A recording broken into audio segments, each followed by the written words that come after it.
নমস্কার বন্ধুরা, জব প্রসঙ্গে শ্রীমায়ের কথা।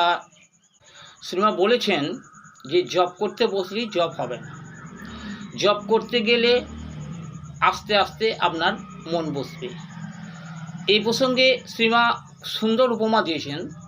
মা বলেছেন পেট থেকে পড়েই একজন যেমন যে কোনো কাজে দক্ষ হতে পারেন না, একটা মেয়ে প্রথমেই রান্না করতে পারেন না, আস্তে আস্তে আস্তে আস্তে আস্তে শিখে একসময় সে পাকা রাঁধুনি বা গৃহিণী বা সংসারী হন।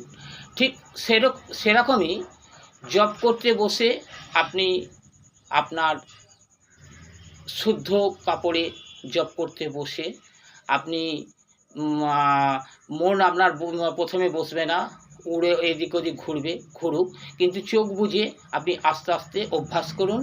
ঠিক 1 দিন 2 দিন 3 দিন 4 দিন 5 দিন 1 মাস বাদেও ঠিক আপনার জবের প্রতি বা ঠাকুরের প্রতি বা গুরুদেবের প্রতি আপনাদের মন বসবে।